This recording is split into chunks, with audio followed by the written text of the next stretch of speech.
asyafaqah alal khalqi kullihim, punya empati, punya kasih sayang ke semua makhluk.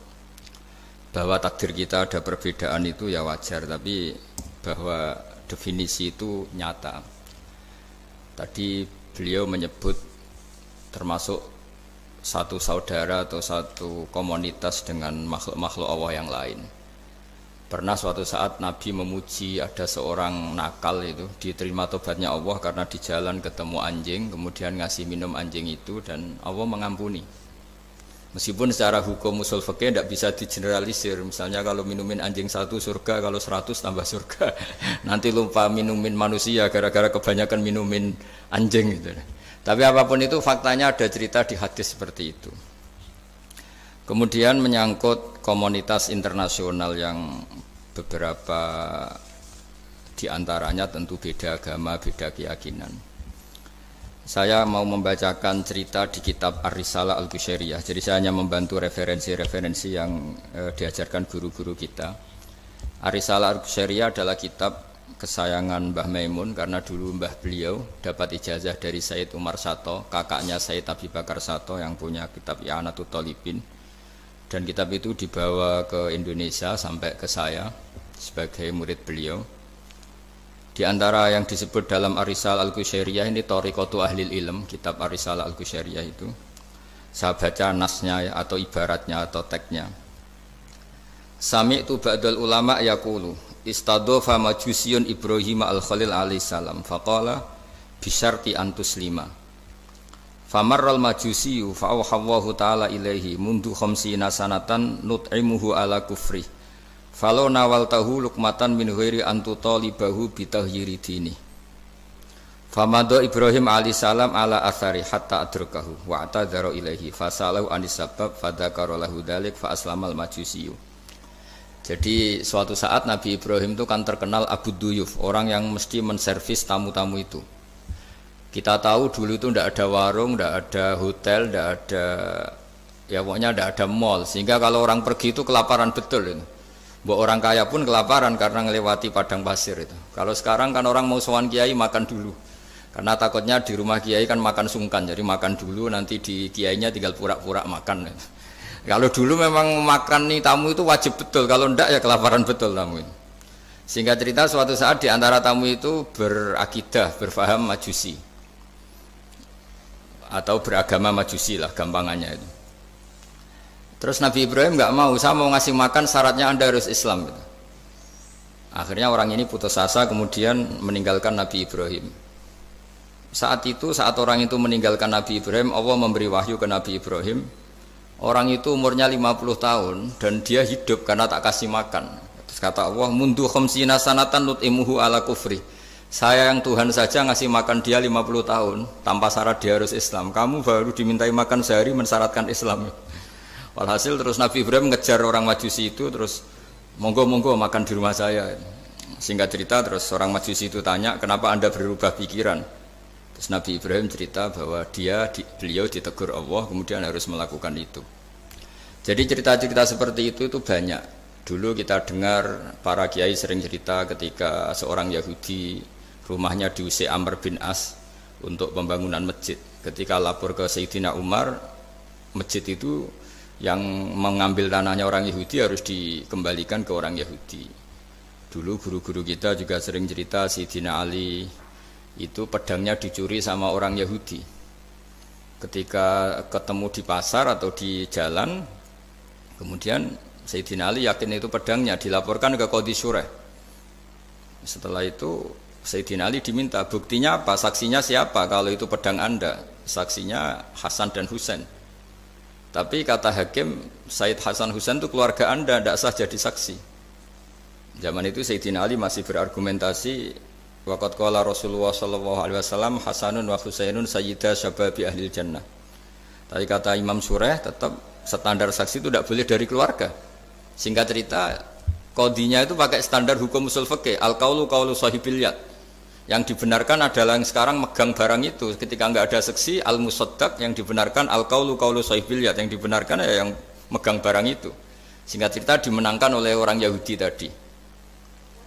Setelah dimenangkan Sayyidina Ali agak kecewa, masa seorang Amiril Mukminin sidang di pengadilan negeri kalah.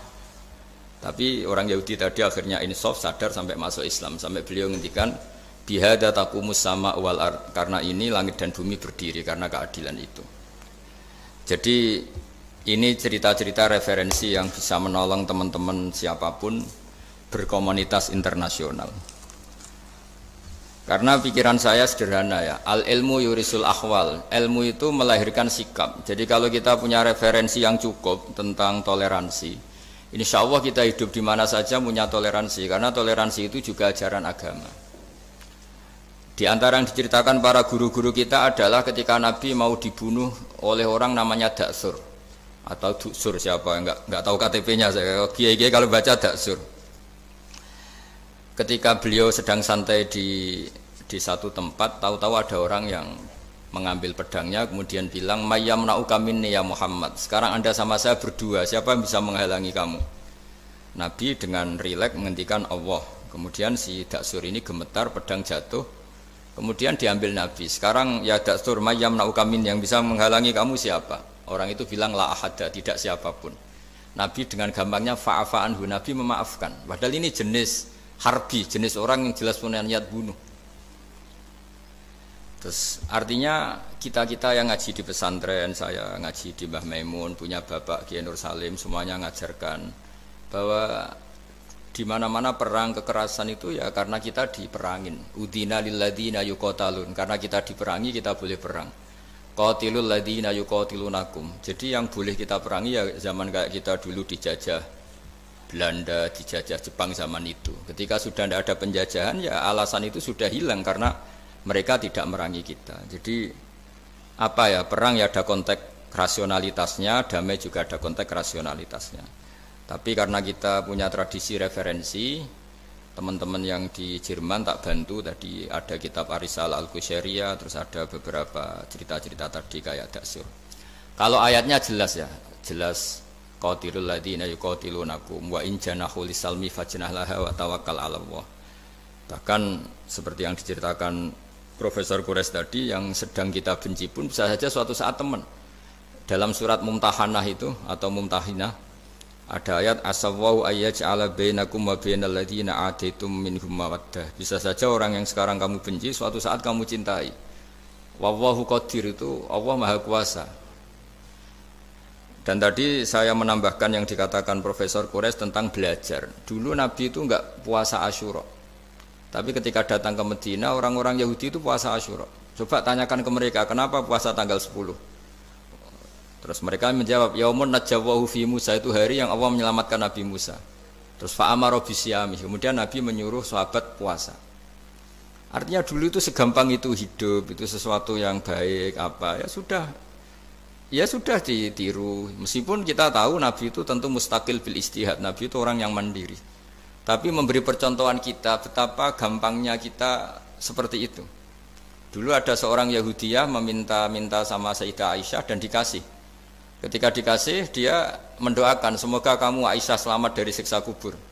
Zaman itu Sayyidah Aisyah itu belum tahu tentang siksa kubur, sehingga beliau engkar, enggak percaya. Tapi setelah Rasulullah datang dan diceritanin Nabi, oh iya siksa kubur itu ada. Dan semenjak itu Nabi selalu isti'adah, minta perlindungan dari siksa kubur. Jadi dulu di komunitas-komunitas beda agama suatu yang benar ya dibenarkan. Makanya kaidah umum dalam interaksi antar agama itu la tusaddiquhum wa la tukadzibuhum, ya kamu jangan bilang iya, jangan-jangan enggak, ya jangan bilang tidak, jangan-jangan iya. Jadi aturan ilmunya jelas la tusaddiquhum wa la tukadzibuhum. Ya artinya sesuai referensi ilmu lah kira-kira begitu. Terus yang terakhir, ini saya mohon maaf sama komunitas di Jerman karena saya ini pura-puranya aja sibuk. Karena saya kira ini seberapa jam lagi saya ngajar ini. Nanti kalau saya tidak ngajar di sini yang ngundang agak-agak dosa. Jadi supaya sama-sama tidak dosa, ini saya ya nuruti jenengan. Tapi ya karena saya ngajar ini juga yang datang orang macam-macam. Ada yang Kalimantan, Sumatera mau ngaji di sini. Ini seberapa jam lagi saya ngaji Sahih Muslim. Yang terakhir ini di halaman Kitabu Adabil Ulfa wal Ukhuwah halaman 285 dalam Ihya juz 2. Di kitab saya juz 2. Mungkin kalau beda cetakan yang jelas ikut Kitabu Adabil Ulfa wal Ukhuwah. Di sini diterangkan oleh Imam Ghazali dengan beberapa riwayat yang disebut al-jiranu salasatun. Bertetangga itu ada 3. Jarun lahu hakun wahid, ada tetangga yang punya hanya 1 hak. Wa jarun lahu haqqani wa jarun lahu salasatu hukukin. Terus beliau cerita yang punya 3 hak itu ya tetangga, ya seagama, ya masih ada hubungan kerabat. Yang punya 2 hak ya tetangga, ya seagama. Terus wa amal ladzi lahu hakun wahid fal jarul musyrik. Yang punya hak 1 itu tetangga yang beda agama. Jadi intinya tetap dikasih hak meskipun beda agama. Sampai diantaranya disebutkan juga di halaman 287 Imam Ghazali ngendikan, beliau berfatwa dan beliau bercerita, rawahu Umar bin Syu'aib an Nabi an Jaddih anin Nabi. Terus qala Mujahid kuntu inda Abdillah bin Umar wa ghulamun lahu yaslahu syatan faqala ya ghulam idza salakhta fabda bijarinal yahudi. Abdullah bin Umar itu sedang memasak kambing, atau itu pembantunya ini sedang nguliti kambing. Itu pesannya Abdul bin Umar, ya ghulam idza salahta fabda bijarinal yahudi, nanti jangan lupa tetangga kita yang Yahudi. Ini di Ihya halaman 287. Hanya cerita kebaikan. Jadi cerita-cerita perang itu ya karena kita diperangin, tapi ya kalau kita dibaikin ya baik, itu ajaran Islam. Hatta qala dzalika miraron. Faqala lahu lima taqulu hadza. Ini pembantunya juga enggak langsung menerima. Kenapa? Saking enggak mau nerimanya diulang-ulang lagi oleh Abdullah bin Umar. Faqala inna Rasulullah sallallahu alaihi wasallam lam yazal yusina bil jar hatta khasyina annahu sayuwarrithu.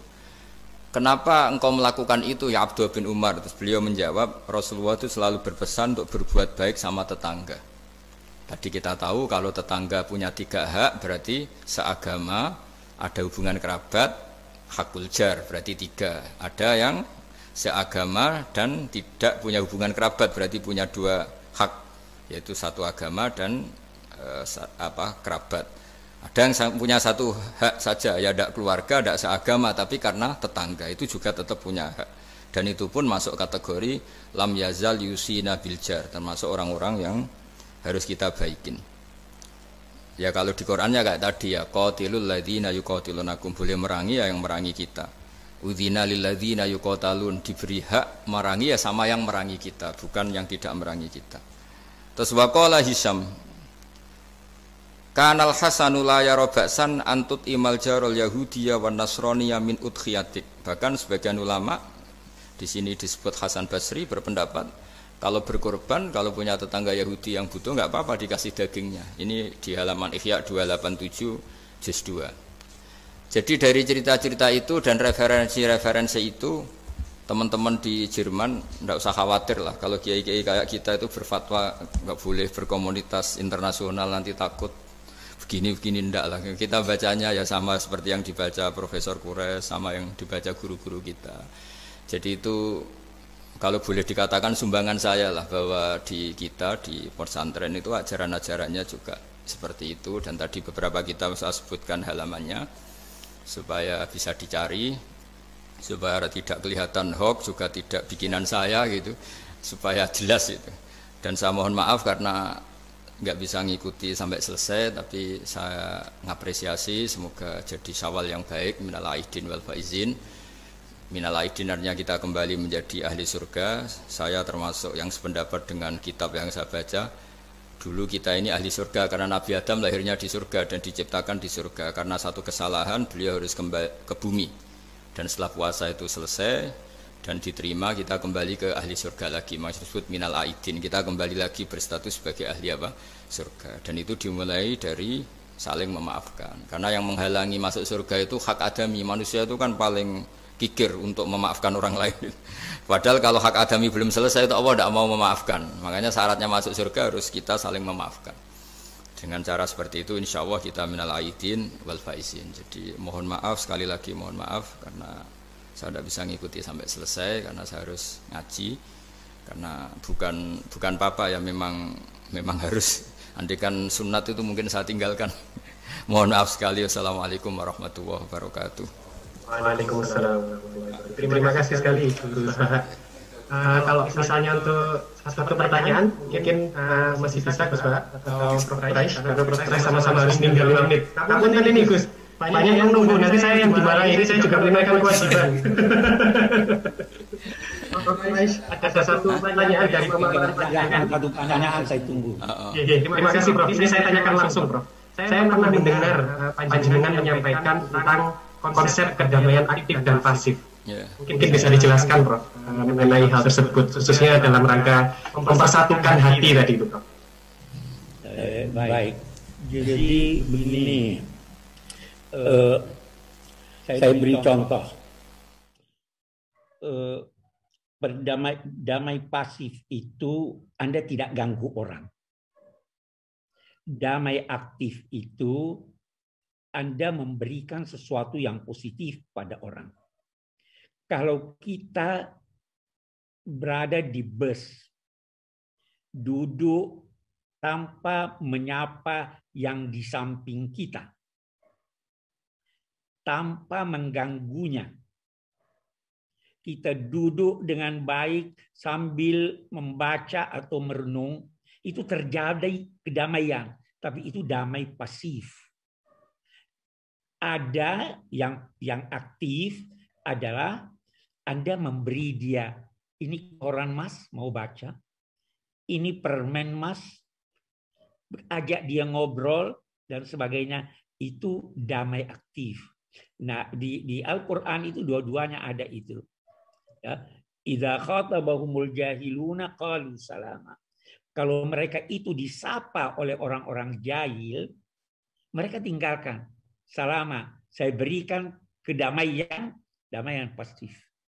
Nah, ya karena itu pesannya, kalau tidak bisa memberi, jangan ambil haknya orang. Kalau tidak bisa memuji, jangan cela dia. Kalau tidak bisa membantu, jangan jerumuskan dia. Itu damai pasif dan aktif. Terima kasih. Terima kasih Prof. Quraish Shihab. Sejatinya kami ingin memohon doa juga, tetapi insya Allah sedikit insya Allah lain kali. Lain kali kita. Ya, Prof. Quraish Shihab. Terima kasih sekali. Selalu, Prof.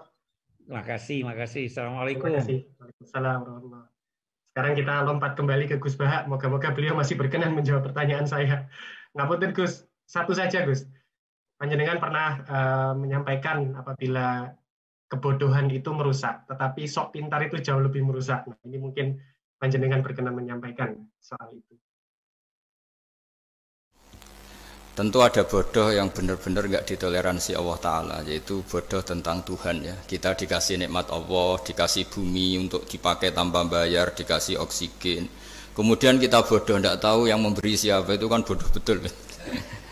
Tapi lebih merusak lagi ketika nggak ngerti, mengklaim dirinya sebagai ngerti. Karena itu artinya kan sesuatu yang harusnya larangan dimengerti, gara-gara kamu bilang itu ilmu, itu terus diilmukan. Jadi sesuatu yang salah tapi diilmukan, itu lebih ngeri karena menyesatkan.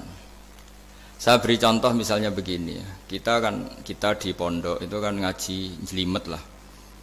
Jelimet itu ya detail gitu. Sehingga kita tahu lah bodoh yang paling nggak ditoleransi itu bodoh tentang Allah. Sehingga ketika pertama kita ngaji, awalu wajibin alal insan ma'rifatullah, pertama yang harus kita tahu itu Allah. Kita sebagai warga negara Indonesia saja tahu presidennya siapa, bupati kita siapa. Masa di buminya Allah tidak tahu yang bikin siapa, itu kan kebangetan. Itu bodoh, itu merusak. Terutama bodoh dalam hal-hal yang harus ngerti, ya itu tadi ma'rifatullah. Tapi juga ada yang lebih fatal lagi, tidak ngerti tapi menyesatkan dengan klaim ngerti. Itu yang umat Islam zaman Imam Ghazali itu selalu mengingatkan bahayanya filsafat yang menyesatkan. Misalnya teori tentang Tuhan. Tuhan itu logos terus begini, itu jeluwimet sampai yang dengarkan aja nggak paham. Yang ngomong juga masih nggak paham, apalagi yang mendengarkan. Tapi itu kan mengkaburkan teori Tuhan yang sejelimet itu. Padahal Tuhan bisa ditemukan dengan cara yang mudah. Tuhan itu siapa? Yang pokoknya yang menciptakan langit bumi itu namanya Tuhan. Tuhan itu siapa? Yang wujudnya paling awal itu namanya Tuhan. Tapi gara-gara diberi penjelasan seakan-akan jelimet ilmiah, padahal itu nggak benar, itu hanya nggak benar. Lah itu lebih ngeri lagi karena orang akan bertuhan dengan cara yang salah. Ya kira-kira gitulah contoh ekstrimnya. Terus saya gimana? Terus saya nambahi tadi. Sudah cukup ya? Akhir penutup permintaan dari kawan-kawan untuk berdoa, Gus. Oh iya. Ya, untuk kami-kami yang di sini. Ya, karena Prof. Siap tadi juga sudah melimpahkan panjenengan. Oh ya. Terus saya menambahkan sedikit tentang yang didawuhkan Pak Kures tadi. Memang di terakhir dawuhnya Nabi, kamu harus berbuat baik. Kalau nggak bisa ya Rasulullah, mendukung yang baik.